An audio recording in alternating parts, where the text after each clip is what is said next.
wonderful and don't have to introduce myself anymore. Thank you, Fred. So yes, our topic is going to be empowering women in Agile beyond diversity initiatives.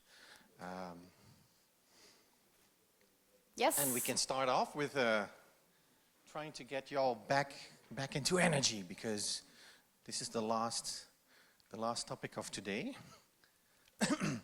And it's always hard to keep your attention. So we would like everybody to stand up. Stand up? Oh no, I have to stand up. Okay. Very well. We have some questions for you. Sit down if you don't have at least one higher educated parent. One higher educated parent. Then you can sit down. The next one, sit down if one of your parents is an immigrant. Yeah, sit down. Sit down if you are female. Sit down if you're not heterosexual. Sit down if you're not white. Sit down if you did not have a higher secondary pre-university education. In the Netherlands, that's ateneum or a VWO. Sit down if you did not go to university. All right. Okay, well, for the people standing, you're one of the 3% of the population who can call yourself privileged. And it's not to call you out, but it is to ask you a question if you want to support us. Because we don't have all these 7 check marks, or at least the people who are sitting down don't all have these 7 check marks. Julia, how many do you have? I have 2. You have 2. I have 4, but yeah, we do need your support of the privileged people. So that's our invitation. Help us and support us.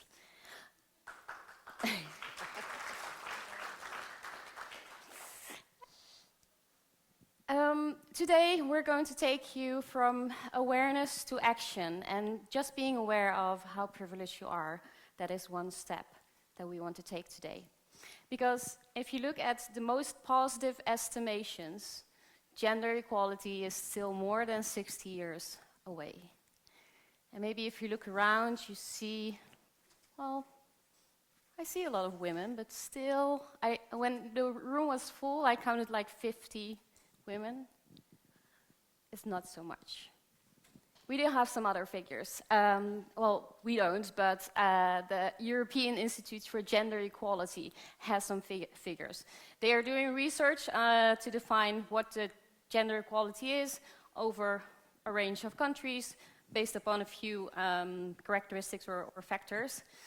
The Netherlands, where we are from, is doing pretty well. We are on the 2nd place. And if the numbers are 100%, it means it's totally equal. So with the Netherlands at 78 is pretty good. But if you look at Czech Republic, it's a little bit low. 3rd from below. And maybe you can find your own country and see how you're doing with gender equality. They do the research on a couple of things. So work and salary and health and that kind of stuff. And you can go to their website and see these numbers for yourself. And well, one of the most interesting things that we saw, this is for the Netherlands, although we're doing pretty well, we have 70% of women who have experienced sexual harassment. I thought that was a pretty... It's pretty shocking. Pretty shocking, shocking number. Yes. And compared to Czech Republic, what is 51? And that made us wonder, are these women that are there more women that don't speak up, or what is the... Or maybe there is less harassment for some reason. It's possible. Yeah. So things to wonder about.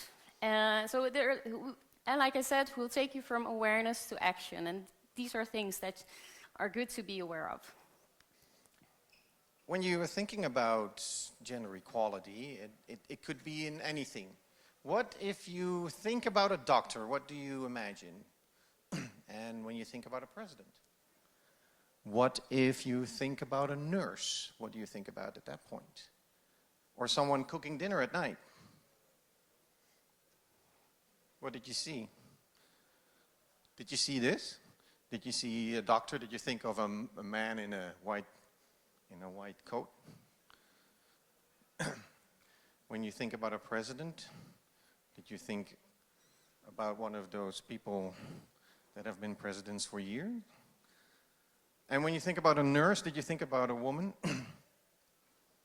And when you think about the people cooking dinner, is that maybe the mother of the house? Also, we did some looking into what do you find when you look on Google with the word leader? And I was also surprised to see that all those leaders are very obviously men. There are, of course, exceptions to the rule, but most of it we think of men. Yes, so we have a lot of stereotypes, and we do have gender bias. And that starts from a young age. When there's a gender reveal, the people who think that it's going to be a girl, they wear pink clothes, and if you think it's a boy, it's blue. And that continues when children age. You give boys cars or construction toys, girls play with dolls, and this helps to continue these stereotypes. And girls learn to care for their dolls and to look after their dolls. And boys do something with their hands, construction or Lego or that kind of stuff. So it stays, how do you call that, instituted? No, that's not a word. It's an institution, you would say that, yeah. Yeah, so and if you look at the world around us, it's okay, I guess. If you look at the world around us, there's many examples, and we think they are stunning examples of how the world around us is built for and by men. And that's not just inconvenience, like the top shelf in a kitchen that you cannot reach, or a phone that's too big for your female hands. Sometimes it's a life and death thing. The step vests of police officers, they're not created for female bodies. There's like a gap, I don't have to explain, but there was actually a police officer who was stabbed because her vest was not fitted right. And also sometimes in the army, when there's not enough material, I think that was in the Ukraine war, they had to wear men's clothes, and they could not move well enough because we are just built different.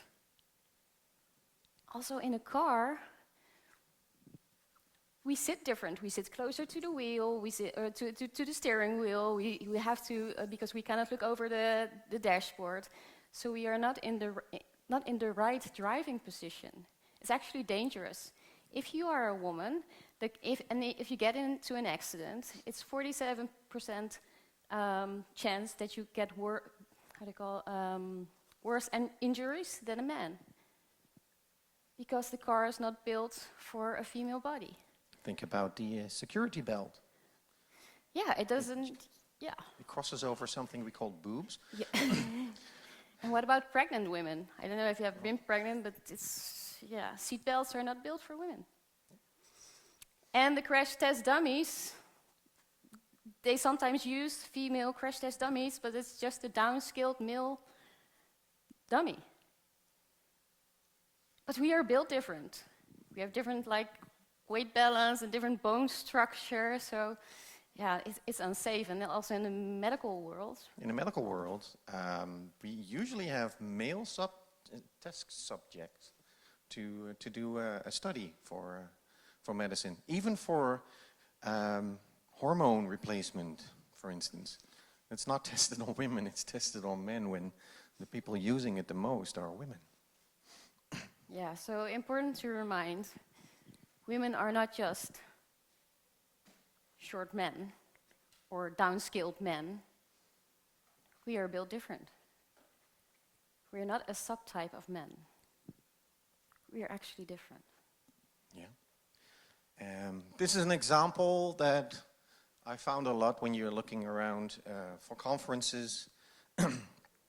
This is, for instance, Professor Tasha Stanton.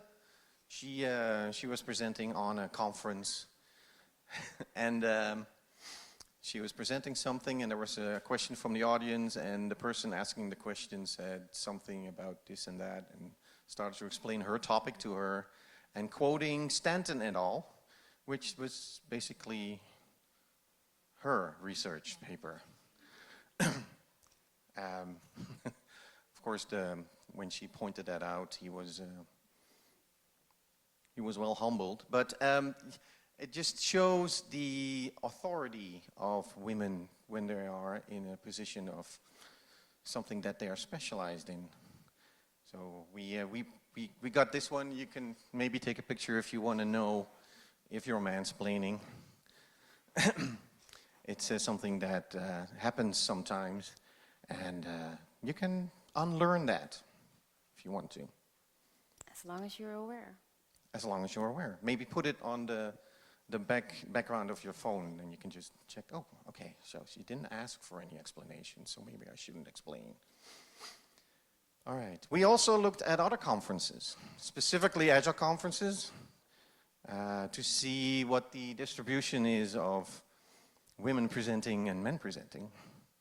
And we noticed that there are some conferences that we have seen that are actually going in the right direction, where equality is becoming a thing. But a lot of these conferences still show a lack of women voices. Yeah, it's not everywhere the case, right? You also researched on the technical stuff? Yeah, I wanted to not just look at Agile conferences, because in the Agile world we're already improving a lot. You can see that, for instance, with the global Scrum gathering in New Orleans, there were 37 men and 22 women, so that's already moving quite in the right direction. But when I was looking at very big conferences, like for instance the Web Summit, which was in Rio de Janeiro, there were 500 speakers and 205 of them were women. So that's quite a like a 40%, 50% difference. Yeah. Yeah. What were your personal experiences on this? On gender equality, well, there's a lot, but I will. There's one example that I like to use. When moving forward in my career, I saw my male colleagues, when they started the presentation, they would list all their certifications and their wonderful educations that they had. And I thought, oh, I need to do that too, because I need to prove that I'm just as well or just as good as they are. Well, I'm in a moment in my career, I think, well, doesn't matter if I have those certifications or not.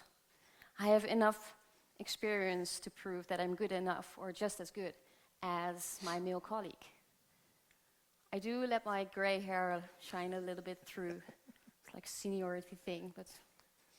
Show seniority by showing your gray hair? Yeah. Yes. But Evelien don't crack. Well, at the moment, at certain points, I will go like, I'm old. It will go quickly. What I usually find within companies that I get hired into is that, especially in upper management, there still is not a lot of female representation. I do see there's a good distribution of Agile coaches that are women. Still not up to par with the men. But I see that, especially there's a lot of Scrum Masters that I find that are women that are also calling themselves Scrum Mom, because that's sometimes what you are to your team. Yeah. When you look at it, there is bias. There is bias in everything that we are. I didn't want to go there yet. Oh, sorry. There's bias in language as well. There's of course bias that is coming from society. If you think about an example that you give during a conversation, like we're talking about what would the PO role do, and I was in a meeting where we were talking about that last week, and my colleague said, well, he has to do this and he has to do. I'm like, okay, all right. So we're thinking about him when we're thinking about a product owner. To be honest, most of my product owners are women, but that is already a very nice thing. So where does this come from? Looking at history, where does the sexism come into play? And we were looking at that a little bit. We're thinking about when did this start? Did it start in the Middle Ages? No, actually it started, according to science, research, it kind of started around the time that we started plowing the fields. Because before that, when we're hunter-gatherers, and that's another myth that has been disproven and debunked, is not that men were hunters and women were gatherers. In fact, a lot of the graves that they find with bows and arrows and spears, about 50% of that are women when they look closer to the skeleton that they have found. But around 12,000 to 9,000 years ago, we started plowing the fields, and then the male physique started to be helpful in defending the homestead. And men started to pass down their possessions to their sons, started to get closer to their male relatives, and that's when we started to see the difference where men took charge. And then organized religion embedded that into our societies in many places. So that's how far it goes back.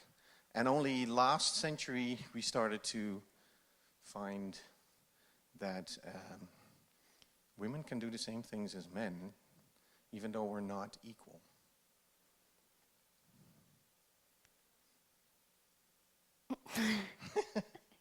And if you have a brain, you have bias.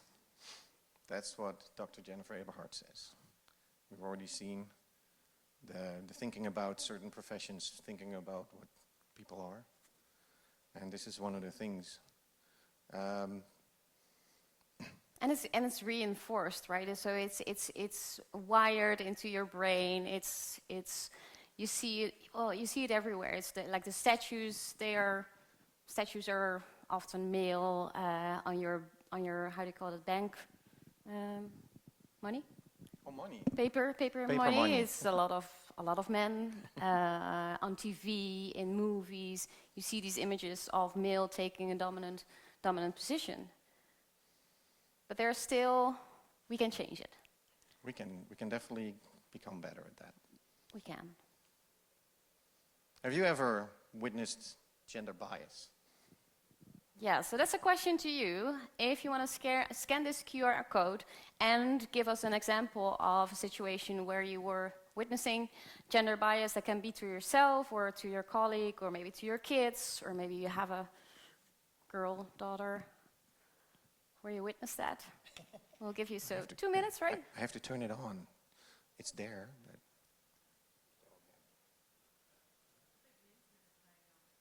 oh no. it's coming. Winter's coming.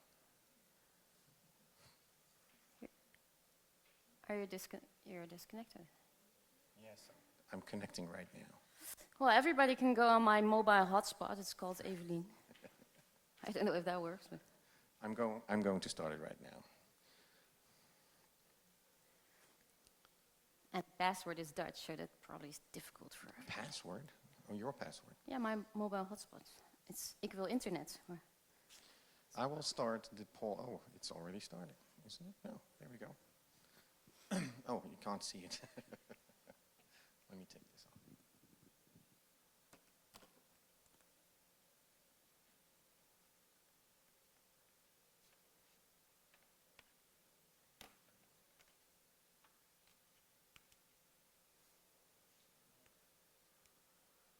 Well, no, that's also good. Someone responded no, so that's good.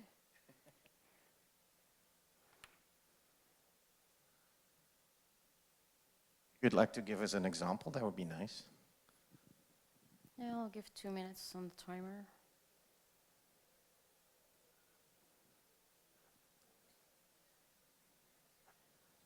Which website?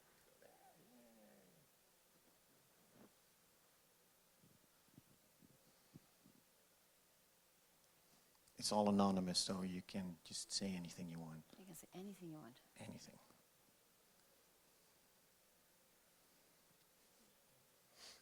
Nice.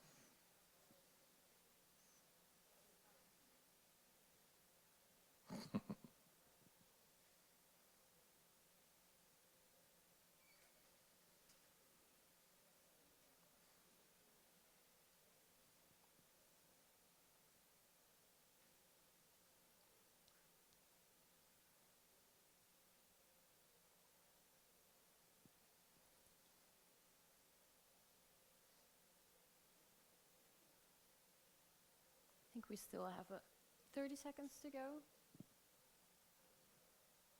Oh, that's bad. That's-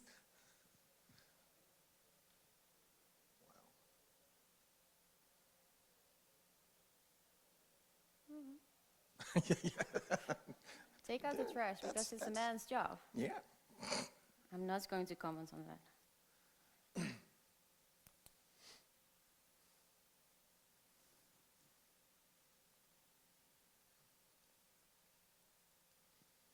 Yeah, still some people typing.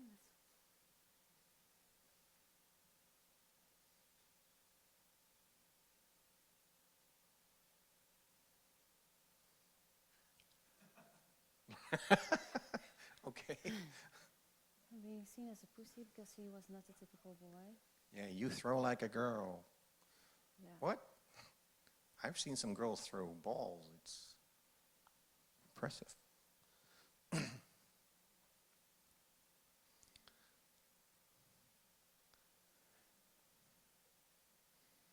So time's up. You can finish off and then we'll close it. Oh.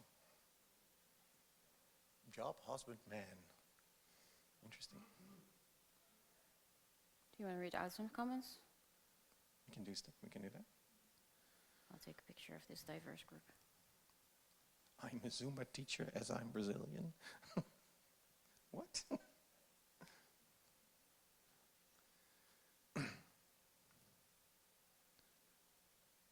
I mean, bias is not just for men and women, of course, so this is an interesting one. I never get invited to diversity meetings because I don't look like an immigrant.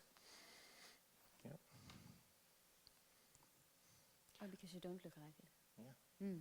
I was asked at a job interview, will my husband approve frequent travels? Oh. That's a quick no.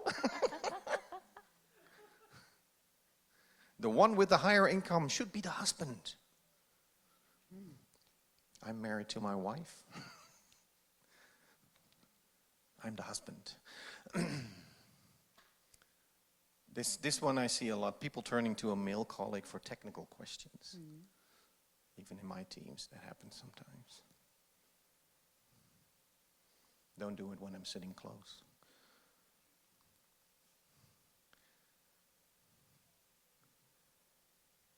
I got told I got the job because I'm a woman, despite being more qualified. That's DEI hire bullshit. Yeah. Excuse truus. I don't know how that translates in English. Excuse Sandra. Excuse Sandra. Yeah. Just Hired because you're a woman. Oh, wow. Well, Thanks a congratulations lot, to guys. you. I love this. Thank you. Shall we add the results also to the presentation? Yes, we do. We will. Oh, I hope this goes well now. Yeah, we're back. But we don't have visuals, but that's okay. You have to switch screens. No, yeah, well, I don't know. I'll just click. Okay, So a lot of examples to be given, but what can you do about it? It's three things. It's keep the conversations going, as we are doing, addressing stuff, and speaking up when you see something happening. But also question yourself and see if you yourself have a bias. And we said we would go from awareness to action. So the next question is, and we need some yellow papers to be distributed for that. Wake up, wake up.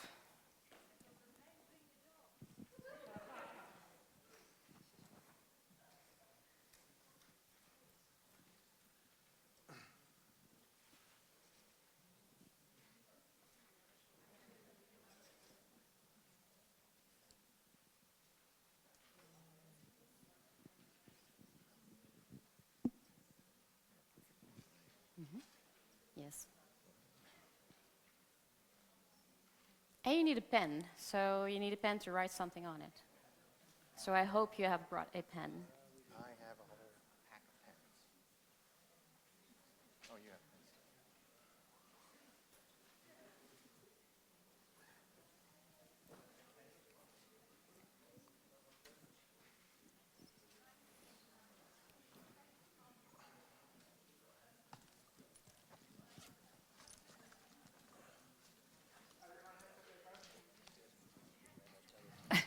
Who needs a pen? No, they have it, they have it, they have it. Oh, okay. Yeah. So I'm going to give you 2 minutes to, on your piece of paper, write down what you could do. So what is an action that you could take? From awareness to action, but what is something that you could do personally? 1 minute and 40 seconds left. What could you do?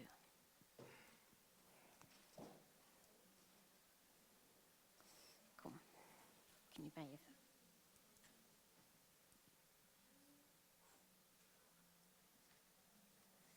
Zo op de andere kant. Zo.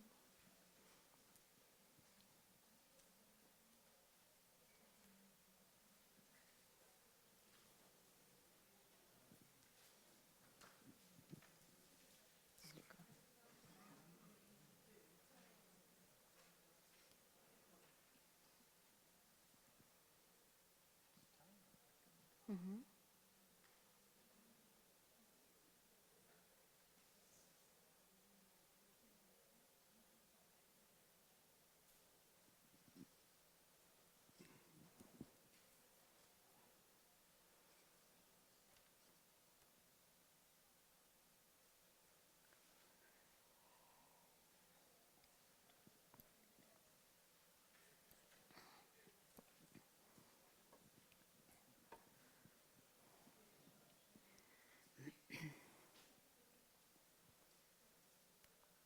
I don't know if it makes sounds.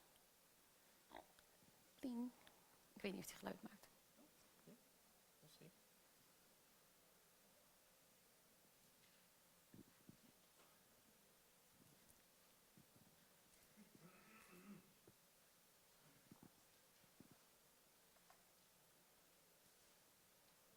It does not say ping.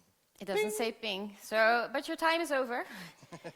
So I'm going to ask you to crumble the paper. Maak er een propje van. And throw it to us. Whee! Yay! And if you see one in your neighborhood, just pass it forward. Yeah, you can throw it. Oh, thanks. Oh, well, that was a good throw. Ze grabbelen als muizen. Okay, so we have point out the bias as it's happening, propose a different course of action, ownership of my own biases, identify my own biases, educate myself, and go pass through it. Coach the villain.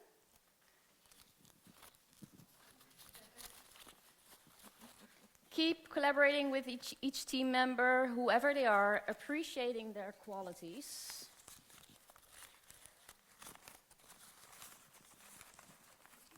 As mentioned, bias is natural. That doesn't mean that we should not re-evaluate our actions based on this knowledge, though.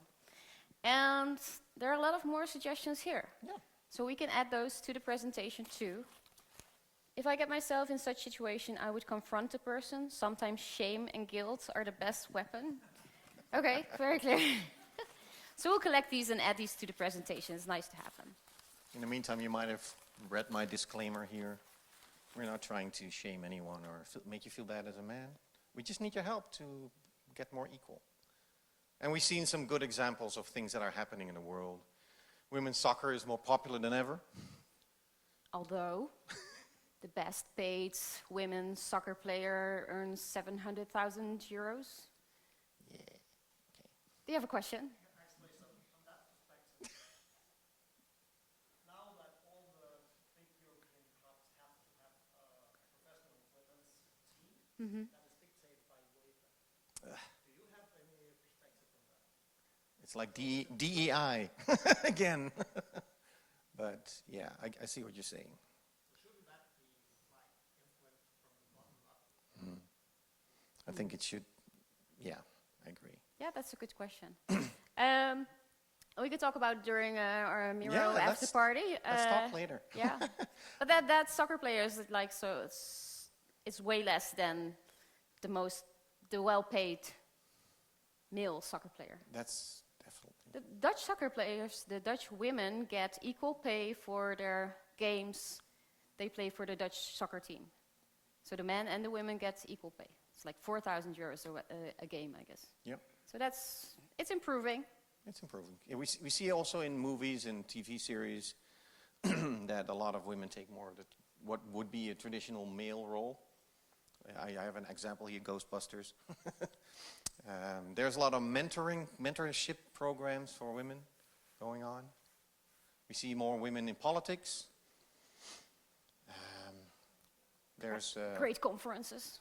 great conferences that are getting popular. Women in Agile conferences are very popular with, at least with sponsors, if not with people visiting us. And women in STEM, we see a lot of that happening. It still all needs some work. We're not there yet. We're not there yet. So of things that we wrote down before you wrote them down, But there might be more good ideas here. we'll definitely, Yeah, so this is kind of your picture moment. If you want to take something out of it, what can you do yeah. outside of your own suggestion that you have? These are 9 tips that you could use. Pictures? Oh, pictures? No. You want to take pictures? No Dan? pictures? Whee! Okay. But you can also see this presentation if you download it.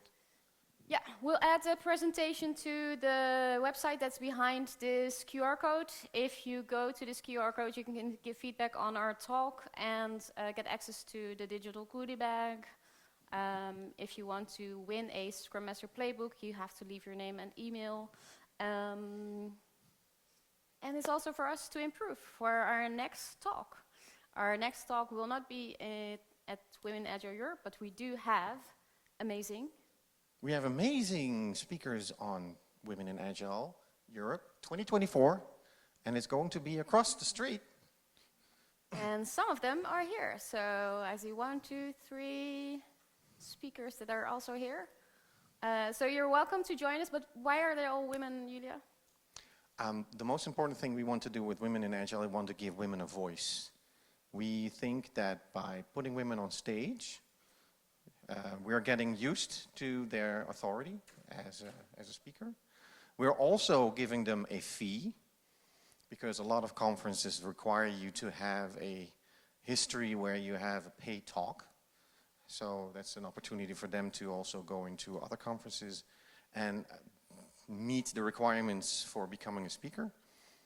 And we also have a program called Launching New Voices, where new voices, women who have never been on stage, get a mentor and get a chance to do a talk in front of a larger group of people. And we have amazing keynote speakers, so And If you're free on Wednesday, you should join us. yes. So thank you all for joining us and going from awareness to action. We hope to see you, well, maybe at the conference and hopefully at the after party, so we can have a chat about soccer or other things that, well, you shared or want to share. So thank you very much.